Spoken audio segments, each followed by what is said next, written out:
Hi, everyone, and welcome to our Homework 7 walkthrough.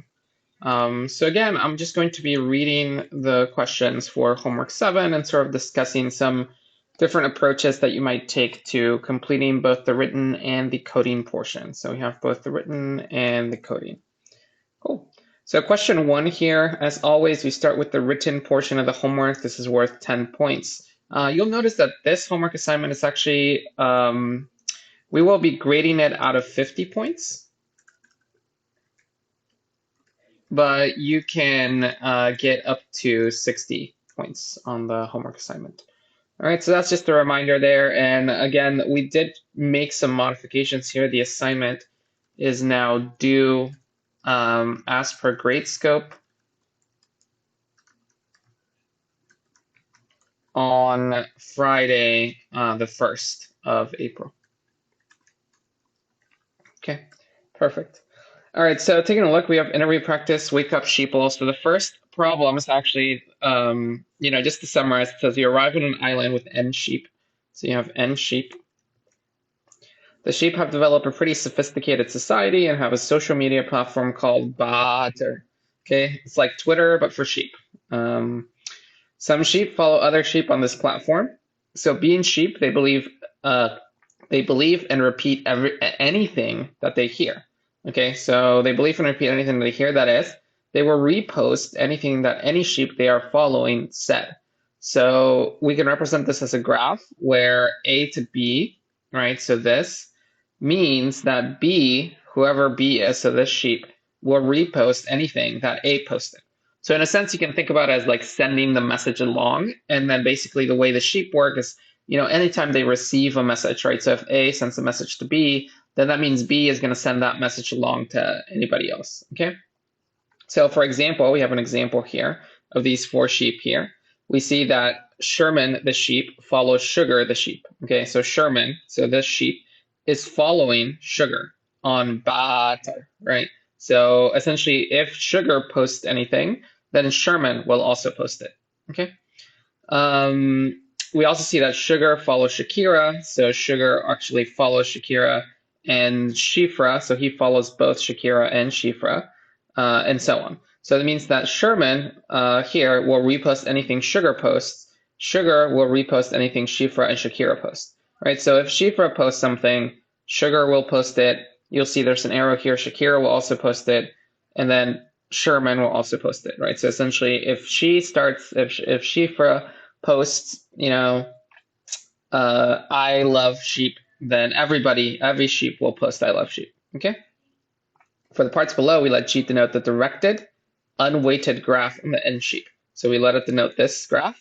We let M denote the number of edges, right? So we have N sheep, so that's the number of nodes, and M is number of edges. For question 1.1, pretty straightforward. We call a sheep an influencer. So now we're defining something new, right? So we say, okay, an influencer. A sheep is an influencer if anything that they post eventually gets reposted. Okay. So in this case, Sherman is not an influencer because when he posts, nobody's following him or her. So this sheep does not Shifra will not post what Sherman posted. Similarly, Sugar is not an influencer because when Sugar posts, only Sherman posts it. So Sugar posts it and Sherman posts it, and that's it, right? But we notice that Shifra and Shakira are both influencers because when Shakira posts, that makes Shifra post, which makes Sugar post, which makes Sherman posts. When Shifra posts, that makes Shakira post, which makes Sugar post, which makes Sherman posts. Okay? So, like we said above, Shifra and Shakira are both influencers. We're going to argue that if there is at least one influencer, so this is our assumption, there is at least one influencer. Okay, so what does that mean? That means there is one sheep that if they post, then eventually everyone reposts their post. So there's one sheep. There's at least one sheep. There is at least one sheep where if they post, they eventually repost. Everyone reposts their post. Okay, so that's the definition of influencer. Okay. This by definition. Okay. And what we want to argue is that if that's true, then all the influencers are in the same strongly connected component of G. And every sheep in that component is an influencer. Okay. So all influencers are in the same strongly connected component. So again, what do we have to argue here? So, we have to argue, so suppose, all right, so let me go here. This is 1.1. So what do we have? Let's say, suppose you have two influencers. So suppose you have U, V, both influencers. Okay. Then by definition, when U posts, everyone posts. What does that mean? What does that mean on this graph, right? So the argument that we have to make is that on this graph, that means there is a path from U to every node, right? So the only way that everybody ends up posting is, from Shifra, there's a path to Shakira. From Shifra, there's a path to Sugar. From Shifra, there's a path to Sherman, right? So that's why Shifra is an influencer, because there is a path from themselves to every other sheep, right? So that means that there's a path from you to every node. Also, by definition of influencer, right?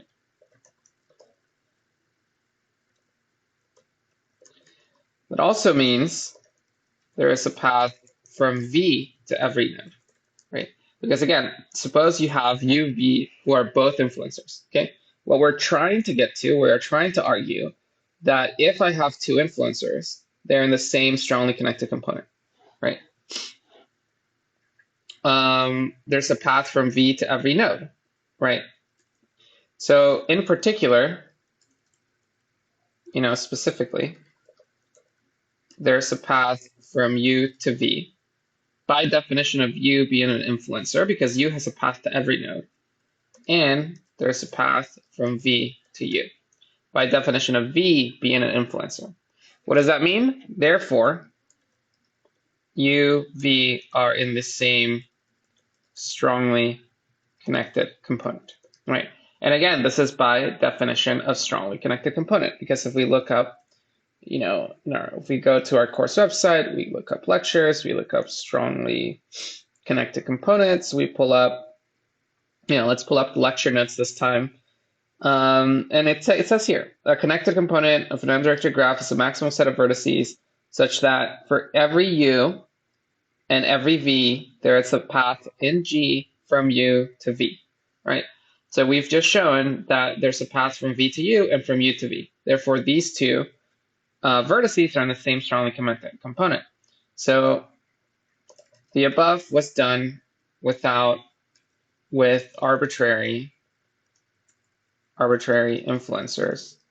Therefore, for all influencers, there's a path from U to V and from V to U, meaning they're all in the same connected component, meaning they're all in the same strongly connected component. Great. You can imagine, that's the case here, because Shifra and Shakira, they form a strongly connected component, right? And then the other part of this argument is every sheep in that component is an influencer, right? So now we have to show, so we've just shown, so what did we just show? So we showed one thing. We showed if you're an influencer, you're in the same strongly connected component as the other influencers. Now we're going to show if you're in that strongly connected component, then you're also an influencer, right? So the first one says, if I know you're an influencer, then you're in the strongly connected component. The second one is going to say, if you're in the strongly connected component, then I know you're an influencer. And why? That's because if U is in the strongly connected component, then there's a path from U to V where V is an influencer, right? Because that's by definition, V in SEC. So there's some influencer in the strongly connected component. If U is in that same strongly connected component, then there's a path from U to V where V is an influencer. Therefore, anything U posts, V will post, And by definition of influencer, that means everyone in the graph will post what you posted, right? And that's basically the entire argument for 1.1. So make sure you capture both of those directions, right? You need a direction going forward, and we need a direction going backwards. Cool. Next question is 1.2. It's asking you, who is the influencer? So suppose there's at least one influencer. So again, at least one sheep influencer. Give an algorithm that runs in O and M plus time. So basically we want an algorithm that is linear. So that means it looks at the graph only once, or twice or 3 times or something, and finds an influencer. Okay, and you may use any algorithm we have seen in class as a subroutine. All right, so what we want is we want the pseudocode or a very clear English description. Okay, a justification of why your algorithm is correct and a justification of the running time, right? So let's do a very clear English description, right? How might we do this? So if you guys remember, so one thing we just proved in 1.1 is that all the influencers are in the same strongly connected component. So one thing that you want to notice is that the strongly connected component, right? This strongly connected component is going to be first if you do a topological sorting of the graph. Okay, if you do a topological sorting of the graph, then the first node, topological sorting of the meta graph of SECs, then the first node will be the influencer SEC. It'll be the strongly connected component that's an influencer. So again, maybe to show this a little bit better, let's go back to our lectures. Let's take a look at strongly connected components. And if we scroll down, I think, to this lecture slide, where we talked about strongly connected components, we'll notice this is basically what I'm saying. I'm saying this here. So imagine this is a graph with sheep. What I'm saying is that one of these strongly connected components, as we showed in 1.1, is going to be the strongly connected component with all the influencers. So all the influencers are going to be in the same strongly connected component. And then basically, the argument is that the strongly connected component has to be this 4, 2, 3. That's the strongly connected component with all the influencers, because this is the first strongly connected component, right? Because it has an arrow going to the leader, has an arrow going to this leader. So if anybody posts here, then the entire graph posts. Whereas it can't be this strongly connected component, because if somebody posts here, right, if 6 posts, then everybody in its component posts. And then, you follow the edge, everybody in this component posts, but this component is left empty. Okay, so that actually hints, if you guys stop for a second, that hints at an algorithm to find an influencer, find some influencer, right? So essentially, like, first step, is find the SECs, right? Strongly connected components. Okay. Second step is create a meta graph where each node is a strongly connected component, and there's an edge between them if there's any edge between the SECs, between the elements in the SECs. And then the third step would be topologically sort this meta graph, right? That will give you the influencer SEC, which is going to be the first in the topological sort, and then return any node in that strongly connected component, whatever that is, right? So this is, a relatively straightforward English description of what this algorithm might look like. And, to get a sense of it in more detail, again, we can take a look at the slides for strongly connected components. And we can notice, we can actually use Cosarajus algorithm for the first step. So this is Cosarajus.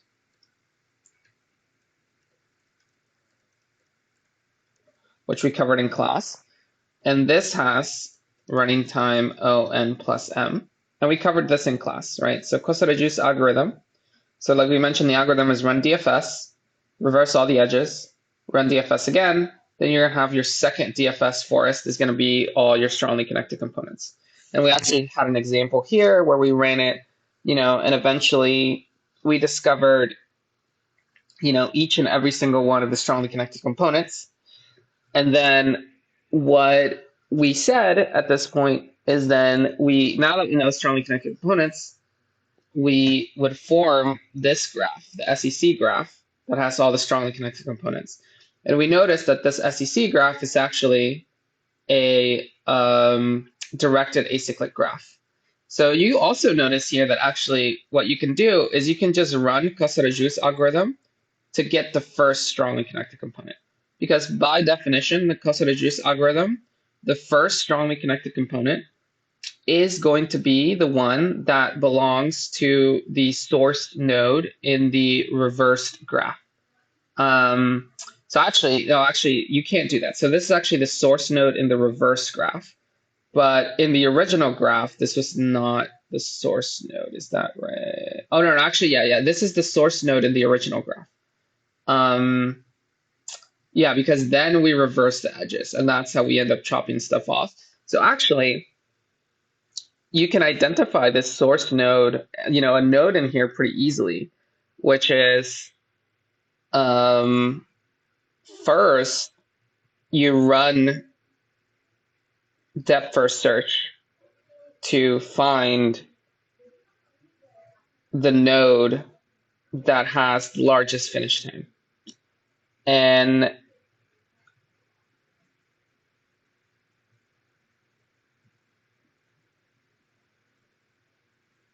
that node, so whatever node would have been the first node that you find here in Cosarajus algorithm. So after you reverse all the edges, it says do a DFS to create another DFS, but this time order the nodes in the reverse order of the finishing times. Then this node with the highest finish time is going to be in the influencer strongly connected component. So that's another algorithm. So this is algorithm 1. This is one option. You don't have to think about it too much. It just uses what we learned in class. Algorithm 2 is just run DFS and collect finishing times. Return the node with the largest finish time. Okay. And that would be what the algorithm is. Two different options for algorithms here. And what you want to do is give a clear English description and also justify why your algorithm is correct. So again, here you would have to, mention something about topological sorting or how like the finish time, the largest finish time is the node that has no incoming edges, etc. I think this one's a little bit easier to justify because for each step you can just mention that we covered it in class, so we know like what this step does and that it works. And that's great. So that's 1.2. So now moving on to question 2. We have arbitrage in the market. So again, here suppose you have various economies in the world. They each have a currency C1, C2. So for example, we have dollars and euros. So this is, so dollars is C1 and euros is C2. Your bank allows you to trade currency CI for any other currency CJ at an exchange rate RJ. So this is RIJ here. So R12 would be the exchange rate for trading dollars into euros. So that is, you can exchange a unit of dollars CI for RIJ greater than 0 units of euros. So in this case, I think, $1 is how many, let's say, euros. So here the exchange rate will actually be 0.9 for this one, right? And then you do also have the exchange rate R21, right? So this is actually going from euros to dollars. So 1 euro is how many dollars? This would be 1.11, right? So imagine this is one example, do dollars, euros, and let's say pesos. Right, so that's going to be C3 in our case. So then you also have R13, R31, R23, R32. Okay. And this, the first one here, this is $1 equals 0.9 euros. This is €1 equals $1.11. This is going to be, $1 because it's R1, so it's going to be $1, and R1 corresponds to C1, so it corresponds to dollar. $1 equals how many pesos? So $1 to pesos is going to be 1997. Okay, then you're going to have here, this is going to be 1 peso equals how many dollars, because you're going from 3 to 1. So 1 peso to dollars, 0.055. This is going to be 1. So we're going from 2 to 3. So €1 to pesos is going to be 22.18. And this is going to be from pesos to euros. So how many pesos? 1 peso gives you 0.045 euros, right? So you can imagine these are values. So these R's, and you have these currencies, right? And going back to the problem here, due to fluctuations in the market, it's occasionally possible to find a sequence of exchanges that let you start with currency A, change into currency B, C, D, etc., and then change back to currency A in such a way that you end up with more money than you started with. Okay, that is, there's the currencies CI1.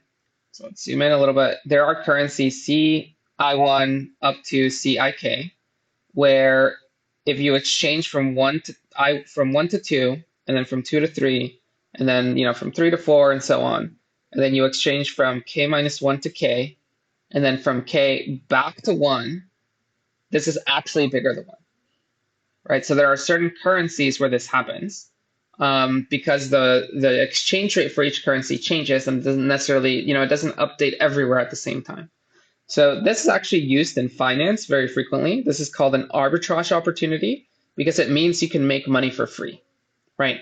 Because what it's saying is, I start with $1, and that gives me, €2 or whatever, and that gives me 3 pesos.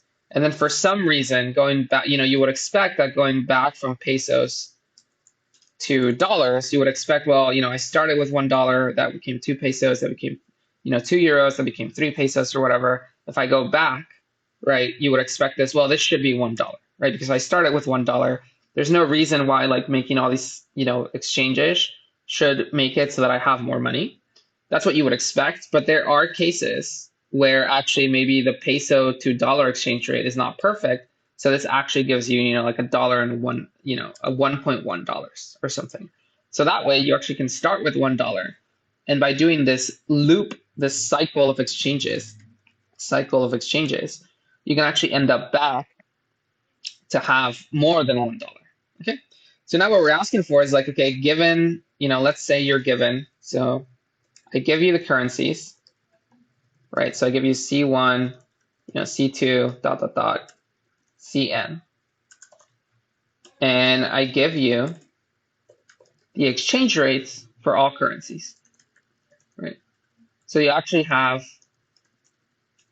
a complete graph where for all IJ, you have RIJ, which is the exchange rate between those two currencies. So your graph actually has all of the edges, right? So it has n plus n. It has n squared edges. It has all possible edges. It's complete. Okay. And now what I want you to do is devise an algorithm that finds me arbitrage opportunities, right? So find me arbitrage opportunities. Okay. So I encourage you to pause the video and think about that for a second, just to see, if you get any ideas on what you might do this. Again, remember, you're trying to find a cycle. Okay, detect a cycle. This might remind you a little bit of an algorithm that we covered in class. So I encourage you to pause the video and maybe think through that. Okay, if you're back, this should remind you of the Bellman-Ford algorithm. That's probably like the most immediate algorithm this should remind you of. Because what you can do is you can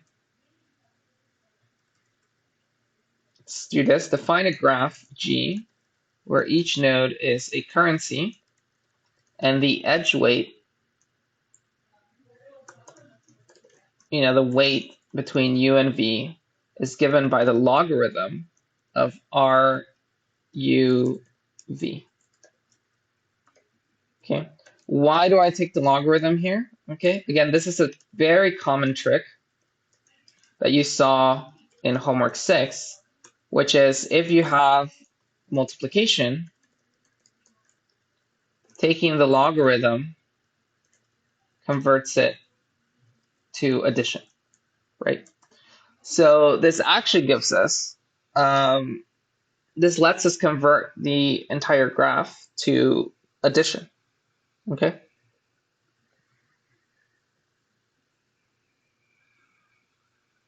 And now that we have the graph converted to addition, what we're trying to do is we are going to try to find a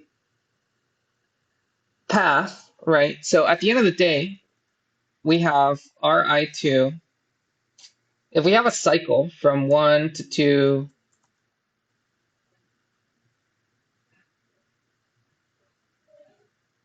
sorry about that. Let's do this in an hour. From 1 to 2 to 3, back to 1, right? If we have this cycle, not an arbitrage opportunity, let's say it's not arbitrage,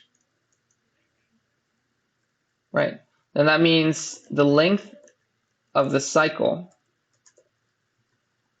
is actually log of 1, right? Because what we expect is that this number, that whatever the exchange rate, this times this is going to be equal to 1, right? So we expect that, 1 to 2, whatever that, let's say R12 times R23 times R31, right? We expect this. So that's this edge times this edge times this edge. We expect this to be 1 if it's not an arbitrage opportunity, right? So if we can't make money, then this should be equal to 1, right? Because going from currency 1 back to currency 1, the exchange rate should be 1. So again, if we take the logarithm of both sides, we get log of 1 equals log of, this, okay? But this part actually, this part here, by the rules of logarithm, you can actually break it up into R12 plus log R23 plus log R31. Okay, so you can actually break this up into addition, right? So what that tells me is that the sum of these edges, whatever these edges are, this cycle, right? If we had this cycle, we do have this cycle in the graph, but the sum of that cycle is 0, right?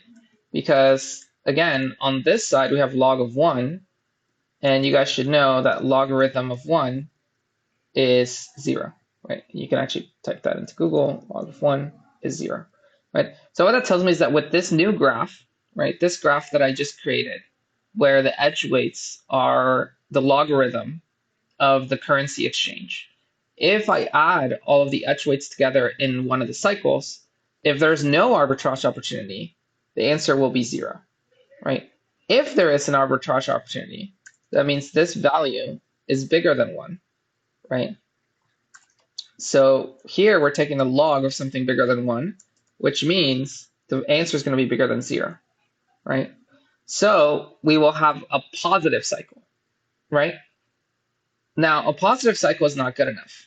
Positive cycle is not good because Bellman-Ford, if you remember, detects negative cycles, right? That's the thing that Bellman-Ford can help us. If you remember from lecture, again, if we go to lecture, let's look at, where we covered Bellman-Ford, which is here. We open up our slides. We'll notice that at the very end of lecture, we covered an example where we talked about, this is dynamic programming, we talked about Bellman-Ford, and we talked about how we can modify Bellman-Ford here to detect negative cycles. So Bellman-Ford is an algorithm we already know that when given a graph can tell us here is a negative cycle, right? So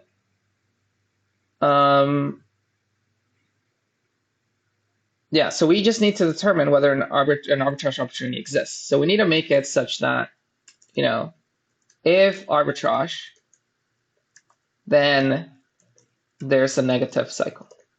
So again, what we can do there instead then is instead of having the edges, UV has weight given by the log of RUV, right? Let's make it so that UV has the weight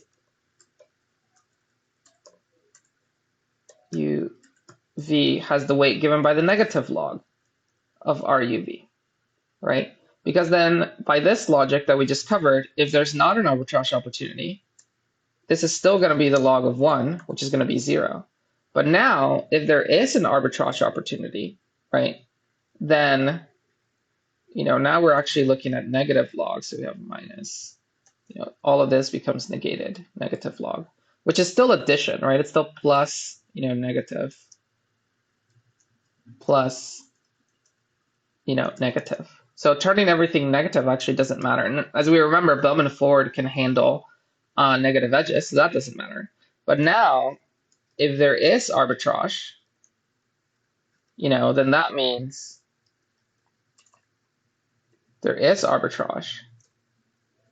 Then that means that this exchange rate is bigger than 1, right?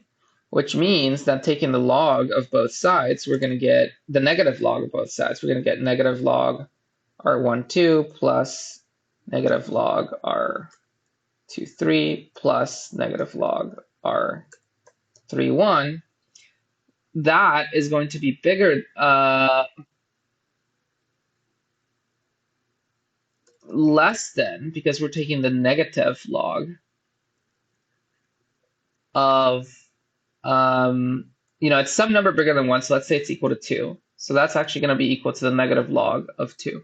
And negative log of 2 is actually negative, right? So negative log of 2, if you look that up, that's actually given by negative 0.3. So this is a negative cycle. So if there is an arbitrage opportunity, by our graph construction, we have a negative cycle. So the pseudocode is as follows. Okay, so let's actually write the pseudocode. Let's summarize what we wrote. We said def, we have some algorithm that is going to be given the currency C and the exchange rates R. Then what we're going to do is step 1 is going to be create a graph G with C, Ci as nodes and R as nodes. For each Rij in R, add edge R, add edge from I to J, and then set the weight of I to J equal to the negative log of Rij. Now call Bellman-Ford on your graph G that you just created, right? Starting on any node. So let S be some arbitrary node, some currency node. And then let's see, answer.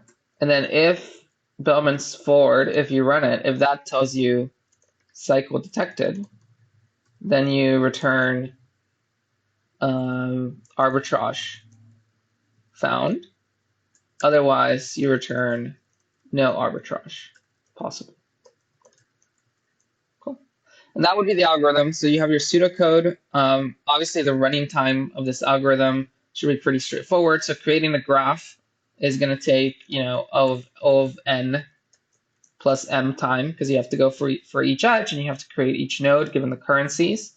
And then running Bellman-Ford is going to take O of nm time. I think we discussed this in class. So this is O of nm.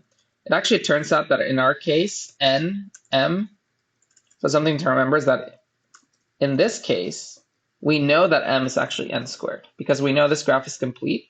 So all the running times above are O of n squared because O of n plus m is O of n plus m squared, which is O of n squared. And then O of nm is actually O of n cubed, right? So we have these two running times. We create Bellman, we run Bellman forward, then we do an if statement. So that's just going to be plus O of 1. So the overall running time is O of n cubed because that's the biggest one. And yep. All right, so moving on, we are now looking at concept question 3, so a clever trick for Dijkstra's algorithm. So I'll actually let you guys struggle with this one a little bit because I do think you will be able to find a counterexample, but I will let you know that I'll let you know the following. Dijkstra only works, it's only guaranteed to work with graphs that have positive edge weights. Here, I'll give you this.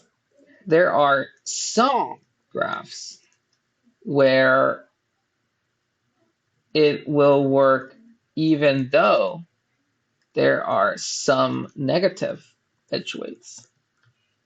Okay. However, no matter what you do to a graph, if it starts with a bad negative edge, there's nothing you can do to make it work with Dijkstra. Okay. So I'm basically telling you the answer, but I highly encourage you to pause to this because basically what I'm saying is don't try the proof. There is no proof. They're wrong. This clever trick that they're doing does not work. So you need to just spend your time trying to think of this single example, a single graph where their trick does not work. Okay. And what you really want to think about is that you really need to understand the way Dijkstra works and how it always picks up things from the ground based on its estimate. So it won't work if the estimate is very off. Or, like another way to think about it is the number of edges on the path is affected, right? So what they're suggesting here is they're saying construct a new graph E, where for every edge E, we add, we set the weight to W minus W star, right? Where W star is the smallest, the most negative weight that appears in G. So for example, they're saying like, let's say I have A to B, and then this has weight -10, and then I have an edge, from B to C, and this has weight 5. So what they're saying is like, well, make a new graph, A to B, where this has weight 0.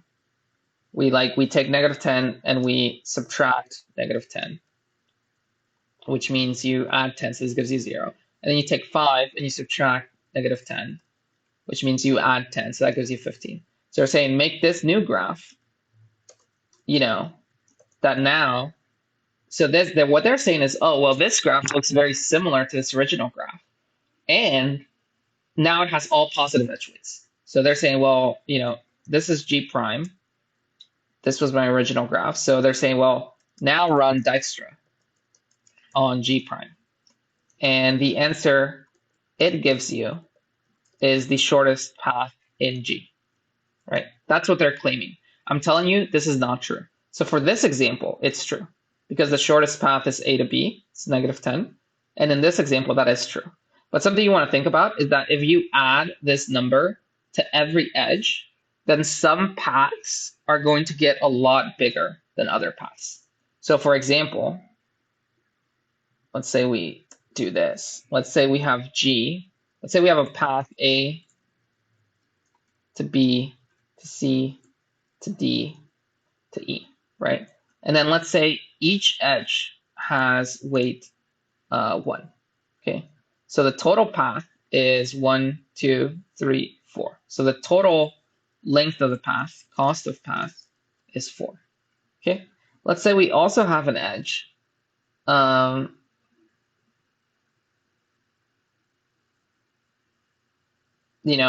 A to E. So this is a direct edge going from A to E with cost, let's say 5, right? So the shortest path is actually this one, even though it's longer because each edge only has cost 1. Overall, the cost is only 4, whereas A to E, the cost is 5, right?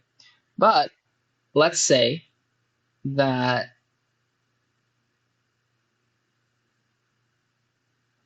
one of these edges, right? So let's say AB, let's say this edge, so this is 1, this is 1, this is 1, this is 1. Let's change this edge to be -5, okay? So that actually tells you that the shortest path is still this one, and it actually has cost -3, -2, because you have add 3, subtract 5, so you get -2. This is still the shortest path, so the shortest path, shortest path on G is A to B to C to E. On G from A to E is ABCE with cost -2, right? So now let's change this graph using the formula that they talked about. So now we're going to have a new graph called G prime, which is going to be A to B is actually going to have cost 0 because we're going to add 5 to B. B to C is going to have cost 6. C to D is going to have cost 6. And then D to E is going to have cost 6, right? Because we added 5 to every single edge, right? Now we're also going to have A to E. This edge is going to have cost. So originally it had cost 5. We add another 5, so it's going to have cost 10, right? But now when we run Dijkstra, right, it's going to say, well, from A to E, you have 2 options. Option 1 takes 18 cost. But option 2, which is this one, this bottom one, takes only 10. So the shortest path from A to E in G prime is A to E directly. But that is not the shortest path that we found originally. So, there's an example where this clever trick doesn't work. All right, moving on to section 4, pruning trees. You're given a binary tree with n nodes. Okay, so let's write that out. Binary tree with n nodes. When each node has an associated weight, so each node has a weight associated with it, which is a positive integer. Okay. You would like to remove nodes from this tree such that the resulting tree has at most k nodes. So you want at most k nodes. But you would like to maximize the sum of the weights, right? So at most k nodes, but has the most weight, right? Biggest weight. Okay. Additionally, at the end of pruning, you still want to have a tree rooted at the original root, right? So must still have a tree that starts at the original root. Okay, in other words, if you remove a node, then all of that node's children and descendants must also be removed, right? So this is actually, I'll give you guys a hint, this is going to be a dynamic programming problem. So I encourage you to look at our dynamic programming recipe. Okay, so again, you want to go to our class lectures, COMP 285, pull this up. And we've had a lot of lectures on dynamic programming. So, probably a good one to look at would be lecture 26. It's a pretty good one that walked through several examples of dynamic programming.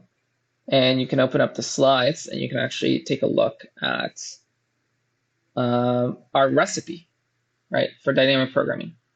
Identify optimal substructure, find a recursive formulation, and then write it using for loops, right? So that is essentially, this problem is trying to walk you through this. So part 1, 4.1,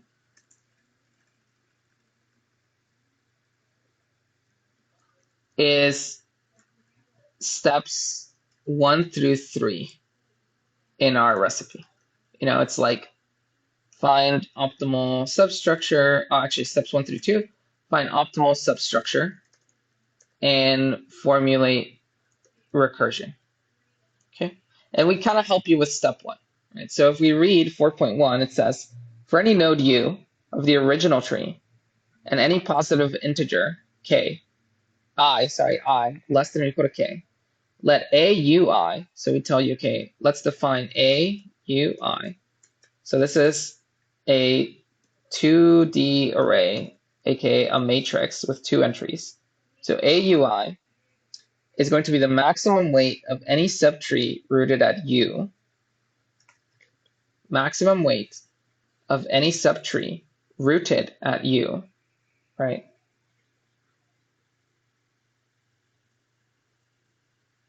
Having at most I nodes. Okay, so this is actually, we give you, this is the sub-problem. And you'll notice that we slightly changed the question because it's easier. We're first going to, similar to what we did with LCS, we're first going to answer what is the maximum weight of a subtree. What is the maximum weight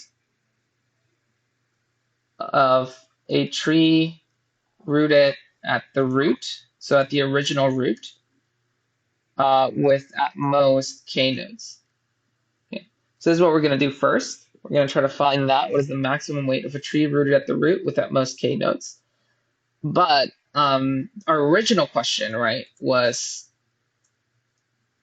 find the tree, right? But first, we're going to find what is the maximum possible weight.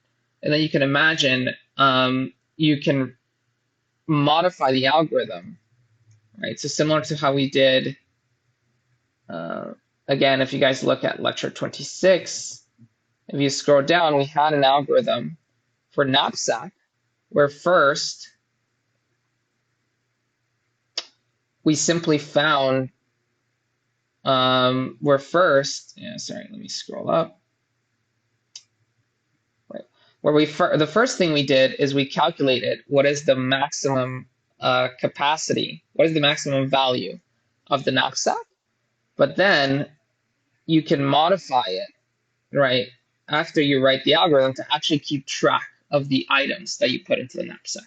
So in this problem, we're actually first going to calculate what is the maximum weight of the tree rooted at root. And then with that information, we're actually going to be able to figure out what is the tree. What does the tree look like? Okay. So, okay. So this is the sub problem that you want to focus on. And then what we're going to do is we're going to letting RU and LU denote the right and left children of U. So RU, LU are right and left children of U. Letting WU be the weight of node U, right? So WU is the weight of node U. Then you want to formally describe the optimal substructure by giving a recurrence that expresses AUI. So our goal for part 1.1 is to say, if I want to calculate AUI, how do I calculate that in terms of these values?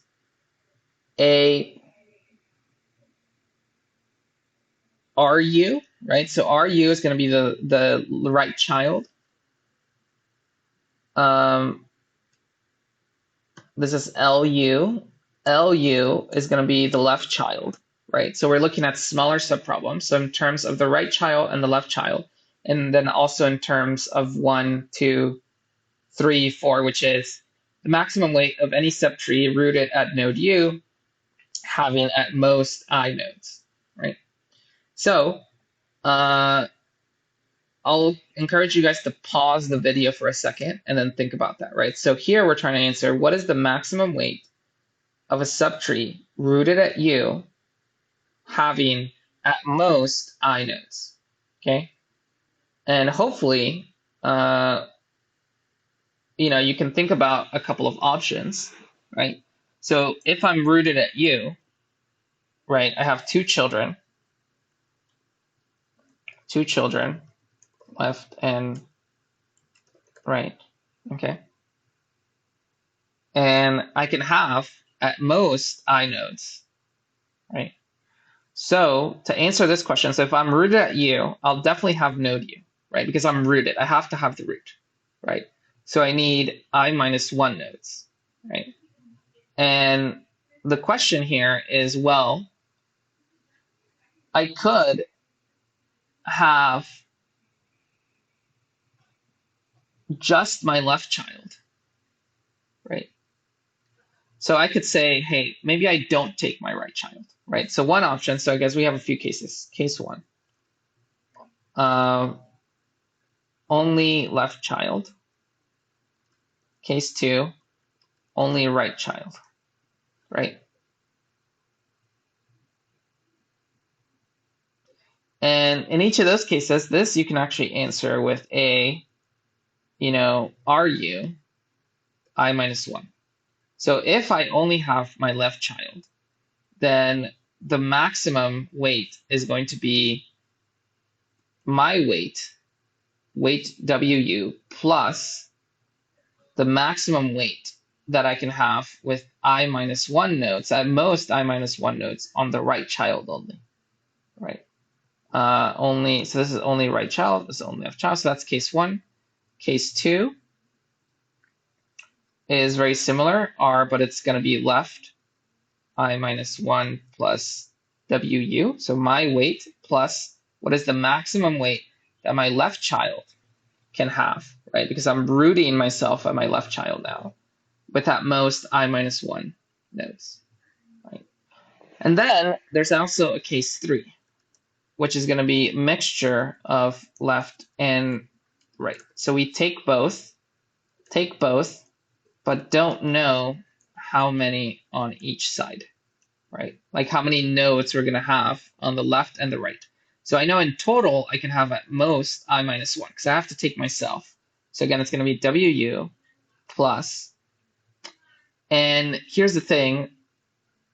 We know it's a LU something plus a RU something, right?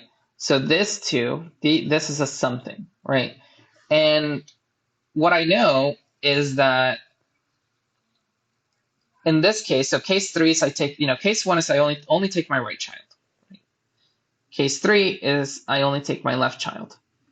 Sorry, case 2 is I only take my left child. Case 3 is I take a mixture of the left and the right, but I don't know how many of each, right? So what you can actually do is you can say, well, what I'll do is I'll take I minus j of my left child, right? And whatever is left over, right? So j, I will allow my right child to have. So at most, I minus j on my left child, and my right child will have whatever is left over. So that when I add up I minus j, so this is how many are in my left child, plus j, this should be at most k. So plus 1. Sorry, this should be at most I. Right? It has to be at most I because that's what the problem I'm trying to answer. So at most I. Which means, is this right? So this is I minus j plus j. So these cancel, and then we have a plus 1. So actually, I need a minus 1 in one of these, I think. Yes.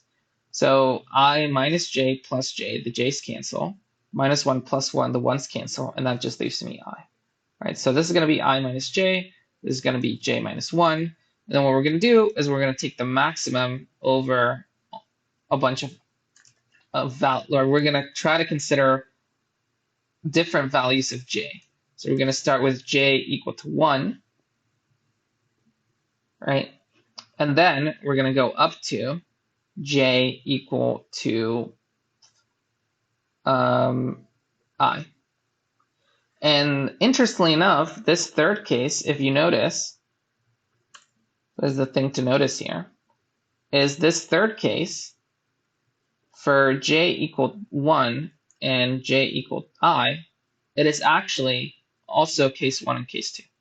So when j equals to 1, this is going to be it's going to be WU, my weight, plus A left U, I minus 1, plus A RU, 1 minus 1, which is 0.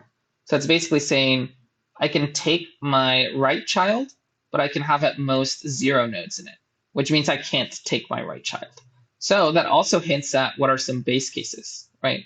So essentially one thing just to clarify what I'm saying is that you don't actually need case 1 and 2, because case 3, if you take the maximum over from j equal 1 to j equal to I, then this will actually take care of all of the 3 cases, right?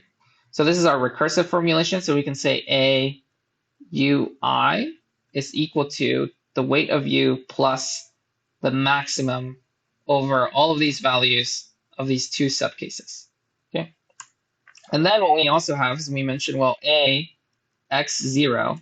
So no matter where I'm rooted, the 0th value is going to be 0. I cannot take any nodes. So the weight of my tree is going to be 0. And you can also imagine, no matter where I'm rooted, if I can take at most 1 node, the answer is max of 0 and the weight of x, right? That's going to be my maximum weight. So either I take it or I don't. And then the rest of these you can actually just fill in as you, actually, this is the only base case you need. Only base case. And that gives you, so we're expecting an expression for the recurrence relation, which is here. And you can also define A0 and A null I, right? So the other base case is going to be A null. So if there's no tree and it's I, then again, this is 0. So no matter how many nodes I can take, the tree is empty, so it's going to be 0. And we have these as base cases. So we're going to have these as base cases. Because what's going to happen is sometimes RU is going to be null. LU is going to be null. So that's going to hit this base case. And then other times, I minus j is going to be 0 and j minus 1 is going to be 0. So that's going to hit this base case, right? And that gives you the recurrence relation. So I encourage you to pause and really think about this and say like, hey, does this make sense to me? Why am I taking the left and the right? Why am I taking the maximum over all these possible values, etc., right? So, but the last part is now using the recurrence relation to find a dynamic programming algorithm that will efficiently solve the problem. The algorithm only has to return the weight of the best tree. It doesn't have to return the best tree, right? So for part 2, we are just asking to write the pseudocode of the algorithm, and you don't need to justify correctness, but you do need to provide the running time. So the pseudocode should be actually pretty straightforward. So again, we're going to start with our base cases. Right, so we're going to say def algorithm. We're going to have as input a tree t and a value k, which is going to be, what is the maximum weight of a tree rooted at t, let's say u, with at most k nodes, right? And the way we're going to do that is we're going to say, well, we're going to initialize, a matrix, initialize A to be a matrix of size, number of nodes by k. Okay. And then we're going to say, well, A x0 is going to be 0. So we might write like, for node in u, so like for every single node in the tree, whatever that means. So walk the tree or whatever, however you want to write that. So this is not trivial to write this in code, but this is just pseudocode. So for every node in my tree t, I'm going to set a node 0 to 0. And then for I in, 0 dot dot dot k, I'm going to set a of null I to 0. So that's my 2 base cases. And then I'm going to start filling in my array. So if you notice, my array depends mostly on all the previous values, j from 1 to I, all right? And it depends on the right child and the left child. So we actually have to fill in the array from the bottom of the tree upwards, right? Because we need to make sure that we have the children filled in first for all the possible values of k for the child. And then we can only then can we fill in our actual solution. So what we're going to do here is we're actually going to define a helper method called walk tree. t, which is going to walk our tree. And then we're going to call it on walk tree. We're going to call it on walk tree t. So we're going to give it t. Let's call it u here. So we're going to define a new method, which is going to walk the tree. And it's going to say, well, if u is null, it's just going to return. It's not going to do anything. Otherwise, we're first going to walk our left child. Then we're going to walk our right child. So we're going to do those first. Okay. And then now that we know the left and the right are done, in a sense, right? Now we are going to say, well, A of u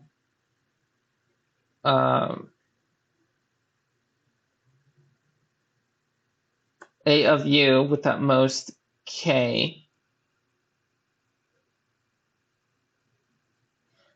So for every k, for every value of k,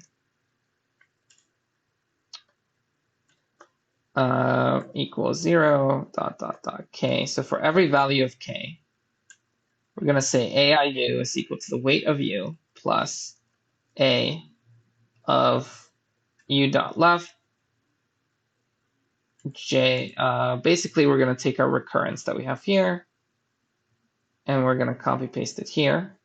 So we're going to take the max over all j's, aiu, I minus j, r minus u.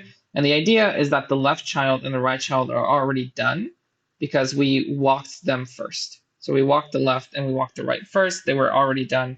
So by the time we get to this for loop here, we are going to be able to finish them. And then we're going to call walk tree on our original tree, and that's going to fill in. So as you notice, that's going to fill in our a. So at the very end, we're just going to return a of t, k, which should be filled in, right? So this is the pseudocode for this algorithm.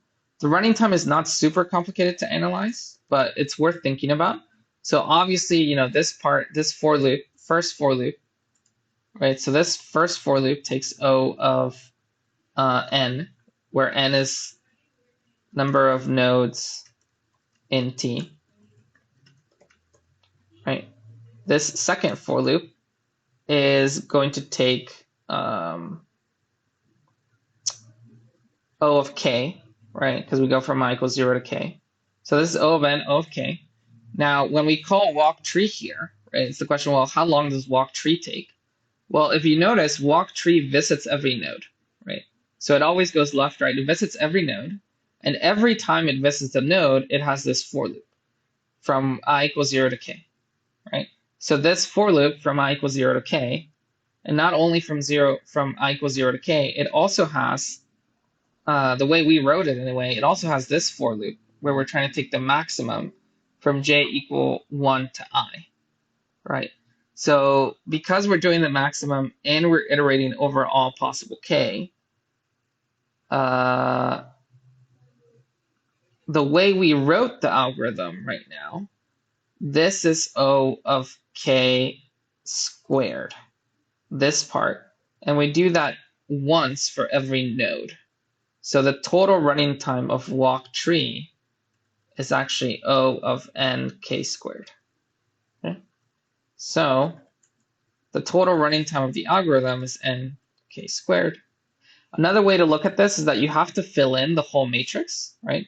So the matrix A is of size nodes by k. So the matrix A by itself is n by k. And then what we're saying is that since each entry of AUI requires us to take a maximum over over up to k values, then a very naive implementation of this gives us an nk squared algorithm. And you know, for this problem, that's totally fine. So you provide a brief description and a brief running time. Great. So now jumping over to the coding, let's take a look at the coding problems. You'll notice that you have the option to work in either C++ or Python. And here are what the coding looks like. So let's actually open up the solutions that I have for the coding. Let me update the solution to show you guys. So the coding problem this time around is going to be pretty tedious. It's going to take a lot of time. So you really need to spend time working on it. Okay. And we're gonna walk through it now, but we're not gonna go into a ton of detail. Come to the homework party if you want more detail on the coding. All right. So the very first thing is you have an undirected graph BFS. This is 9 points total. Okay. So let me fix a couple of things. Let's open this in a tab and take a look. So this is going to be homework 7.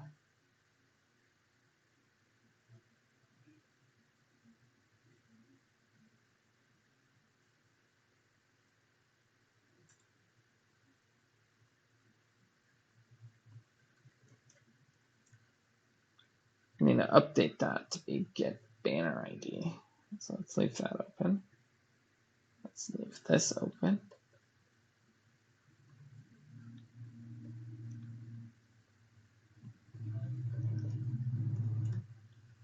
Okay. So the first question asks you fill in get banner ID function. Could have sworn I updated this, but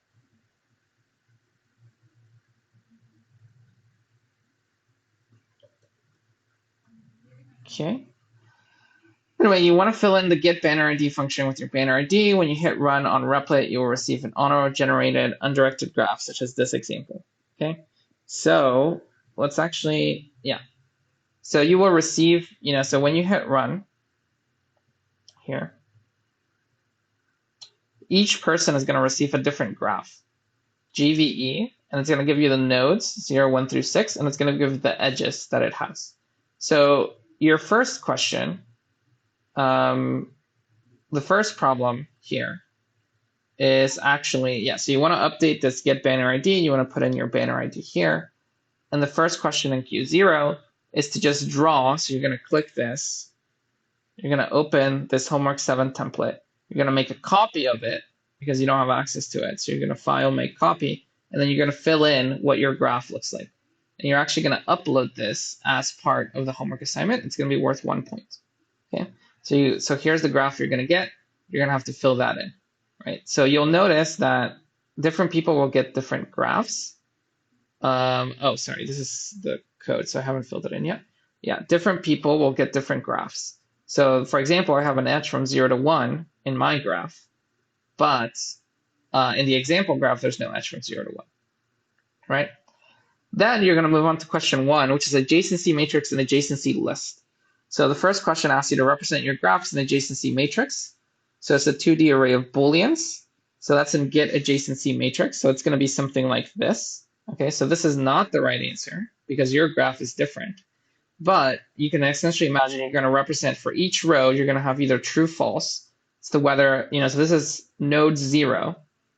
And this is a bad example because this example doesn't correspond to this. But what this is saying is that there's an edge from node 0 to node 1, right? Which actually, if you go back to my original, there is an edge from node 0 to 1. There's an edge from node 0 to node 2, so that's what this is true. There's an edge from 0 to 3, so that's this true. There's an edge from 0 to 5, that's this true. The rest of the edges for this first row are false because there's no edge. From 0 to 0, there's no edge. From 0 to 4, there's no edge from 0 to 6. And you're going to do that and so on for each of the rows, where each row corresponds to one of your 7 nodes. And that's what this question asks you to do. So that's question 1. Question 2 is asking you to represent your graph as an adjacency matrix. So you're going to fill in question 1b here, which is basically saying, again, you're going to look at your graph and you're going to say, well, from node 0, it has edges to 1, 2, 3, 5. Right? 0 to 1, 0 to 2, 0 to 3, 0 to 5. So I'm going to put in 1, 2, 3, 5. Node 1 has edges to 0 to 5. Right? Node 1 has edges to has an edge to 2. It also has an edge to 0 because remember, this graph is undirected. So node 1 actually has an edge back to 0 in addition to an edge from 0 to 1. Again, this is undirected edges. Okay? So keep that in mind. And so on, and you'll notice, for node 4 here, we actually have no edges. There are no edges to node 4, so I leave that blank. So that's going to be your adjacency list representation. Now, the next thing we're going to ask you to do is we're going to ask you to run the algorithm, this algorithm. I'll give you the pseudocode for BFS. I want you to run it with input 0 and target 6, right?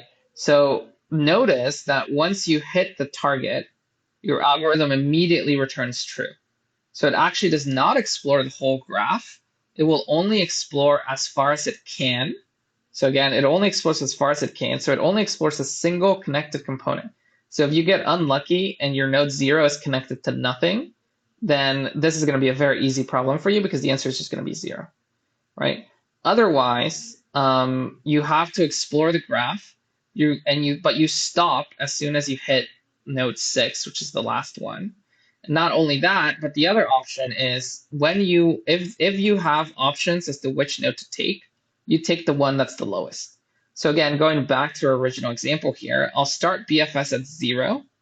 And my options are to go like, what's next to me? Who are my neighbors, right? So I'm at 0. These are my neighbors, 1, 2, 3, 5, right? So my option is to go to node 1, 2, 3, or 5. They're all the same, so I'll take the smallest option. So I'm going to go to node 1 next. So that means I go from 0 to 1. Now node 1 here has a couple of options. It has 0, which I already visited, so I'm not going to go to 0. It has 2 and it has 5.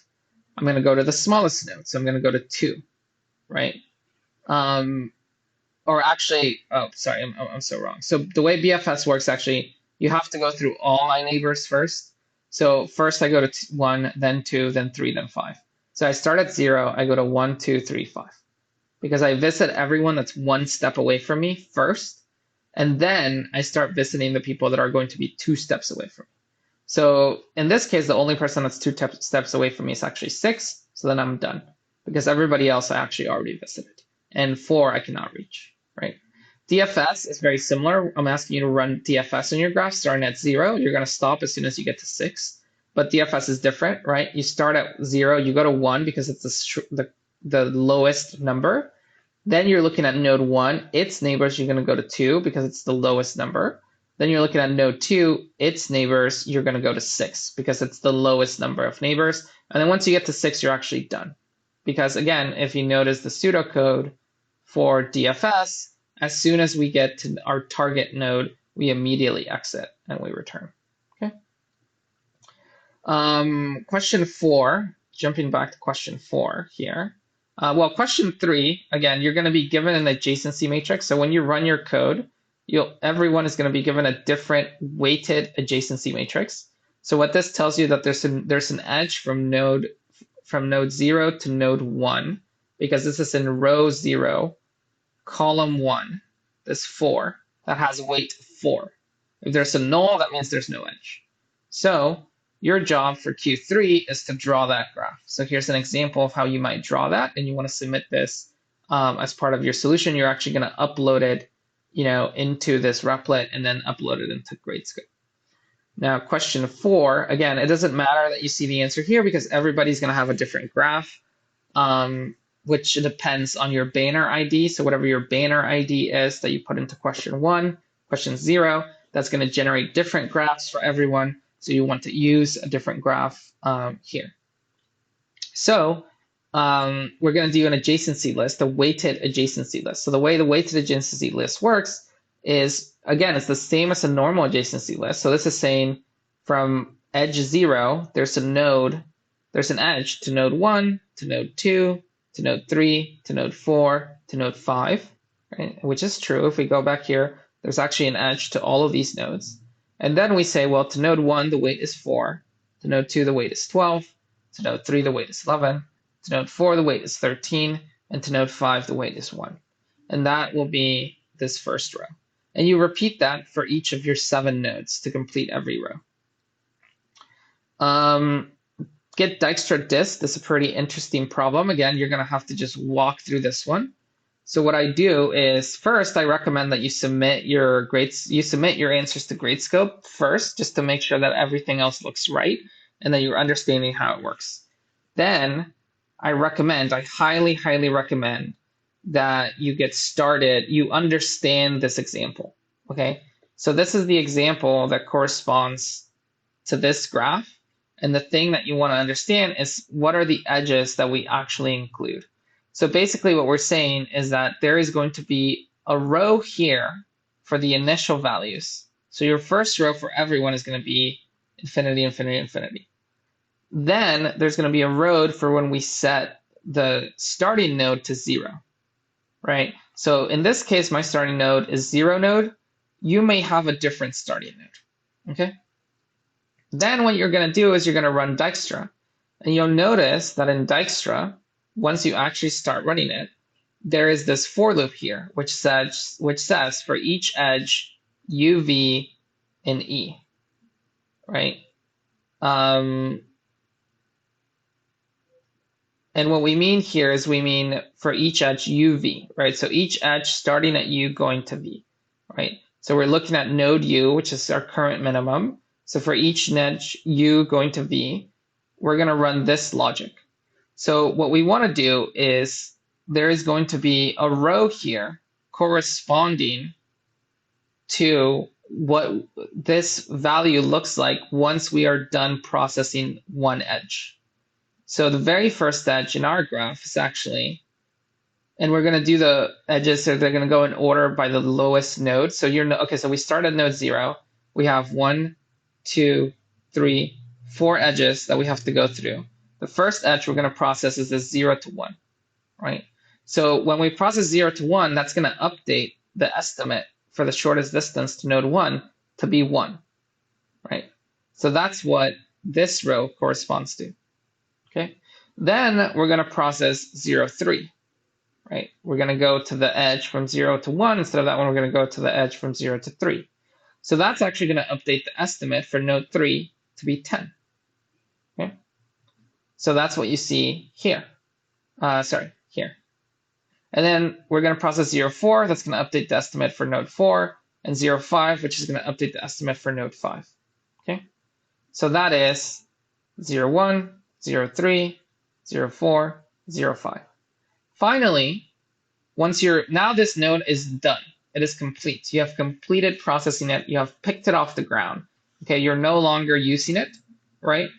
What you do is then you look, right? So the way the algorithm works is it actually looks at all the possible values that are not done, and it goes to the node with the smallest estimate. So we're going to go to node 1 next, right? I look at this array. I already finished node 0, so I don't consider node 0. But for all of the ones I have not finished, so that's 1 through 5, what is the closest node to me? Let me pick node 1, because that's actually only one distance away. So now I start processing node 1. Okay, and that's what we have here, these updates. We're going to do, so if you look up, node 1 has an edge to 0, has an edge to 4, an edge to 2, an edge to 3. So it has 1, 2, 3, it has 4 edges. So this is what we do here. We process edge 1, 0. So edge 1, 0 actually gives you no updates because it is not shorter to go to 1 and then back to 0, right? Edge 1, 2 is asking, is it shorter? What's shorter?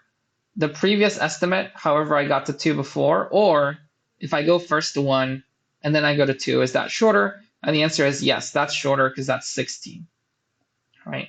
So that's where you get the 16 here.